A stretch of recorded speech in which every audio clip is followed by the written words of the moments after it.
An RB-29A Superfortress 44-61999 crashed on 3rd of 11th 1948, and it killed 13 people who were on the actual plane.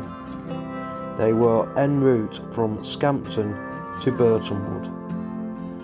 Boeing B-29A Superfortress was built at Renton, Washington, and assigned to the 16th Photographic Reconnaissance Squadron on the 91st Reconnaissance Group, 311th Air Division, Strategic Air Command, USAF.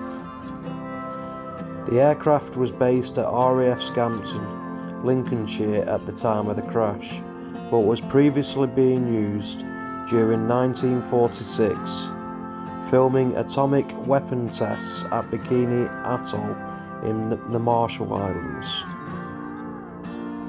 Boeing B-29A Superfortress crashed en route to RAF USAF base Burtonwood Warrington from RAF Scampton near Lincoln.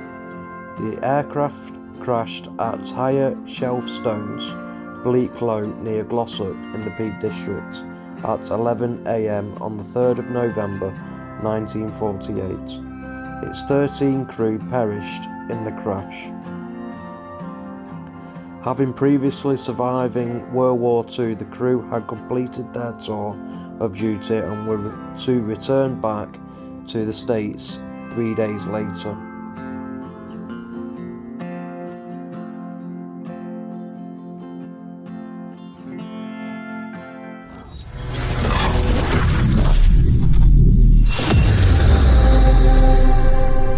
Welcome back to the channel, everyone. I don't know if you can hear me, but I am here on top of the moors. You would have seen on the cinematics, and the reason why we've come up here today is because of the plane crash, the military plane crash back in World War II. I'm stood in front of a little bit of wreckage now, but the main fuselage and all that is just down there, so we're going to have a look at that. So yeah, come along guys. The sky that day was covered with low clouds and being conducted on instruments. Having flown for the time, the crew believed it should have taken them to cross the hills. They started to descend, but the aircraft had not quite passed the hills, had hit the ground near the Higher Shelf Stones Bleaklow, killing all 13 on board. Captain Landon Tanner was still 7 minutes flying time before his descent point to the runway of Burtonwood. This whole area is littered. It's one of the engines. The other engine. And then 2 more engines over there. Oh, this is crazy. So this is a B-29 Superfortress. It was set off at RAF Scampton in 1948 on its way to RAF Burtonwood, which was the American airbase back in its time. Obviously it was a very foggy day. There's 13 crew members on this side, on this plane I should say, and it was fully fogged up, and they say that they wouldn't have even seen the land, and all 13 crew members died on this wreckage. The cause of the accident was thought to be a navigational error. The wind that day was a very strong headwind, what is without doubt to throw off the navigator's calculations, and Tanner began his descent too soon, thinking they were some 30 miles clear of the hills. Captain Tanner had also been told about the low cloud on his flight path that day.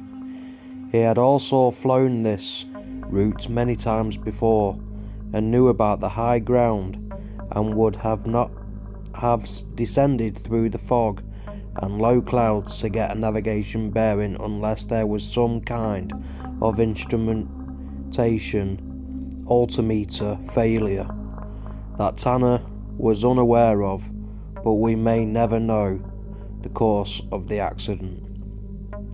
Had the Boeing B-29 been 15 feet higher, they would have cleared the 2,037 feet hill when the aircraft failed to arrive at RAF Burtonwood. An air search was called out and the burning aircraft was spotted. It's just unbelievable.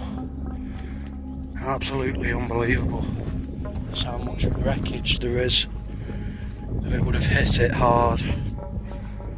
This would have been a turret. Look at that, that would have been a turret for the firing gun. Wow. Rotational turret. I think so. I'm only speculating there, but it could be. Part of the side. Look at the size of this, guys.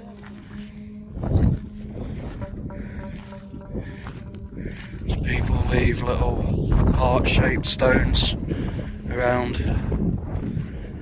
But yeah, I mean, guys, where them people are just down there, there's more wreckage down there. And that's just how fast this explosion would have been. I mean, them 13 crew members, I can't imagine having much left of them, to be fair.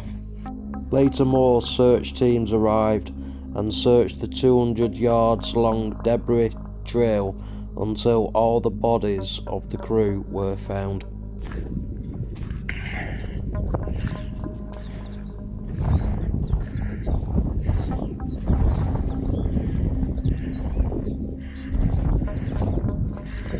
I do apologise if there's any wind interference as well. It's quite windy up here. And there's little bits here as well.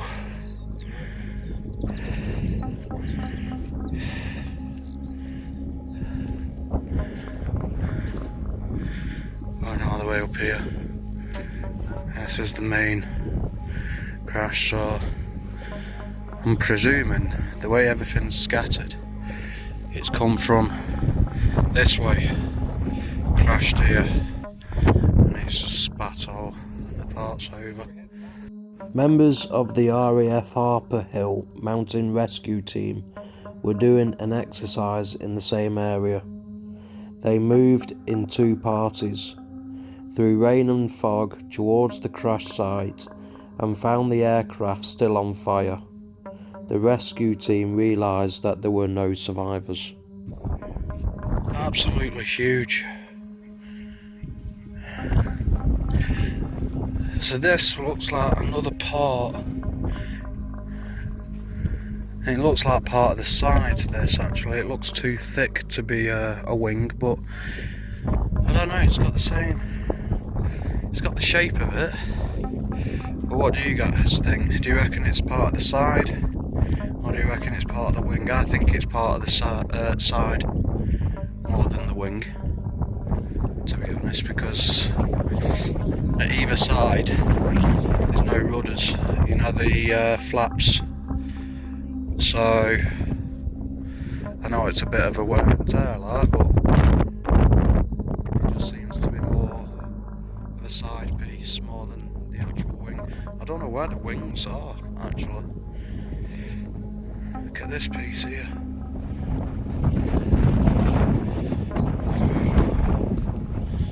It's just brutal. This is exactly where it's been and stayed.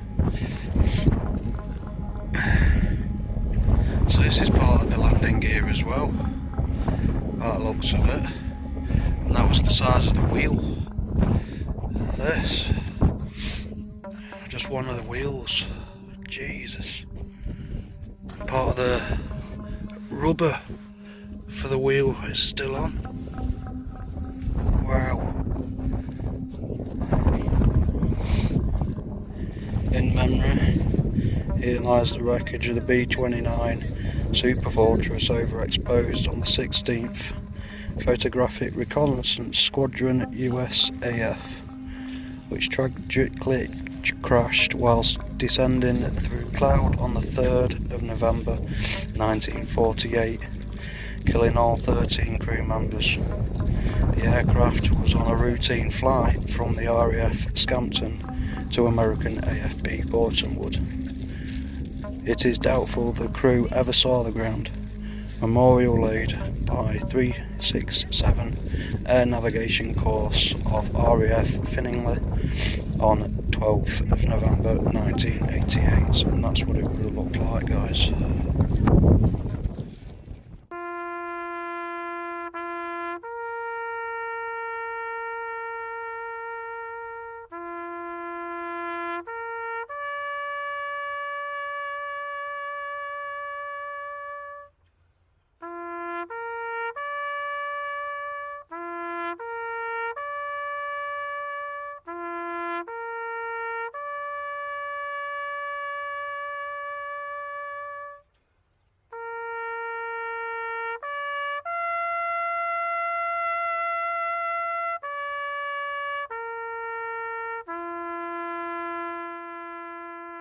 Wedding ring story. During the 1970s, Jerry Scarlett from Hadfield found a wedding ring at the crash site that belonged to Captain Tanner's. Jerry tracked down his daughter Jean and returned the ring to her.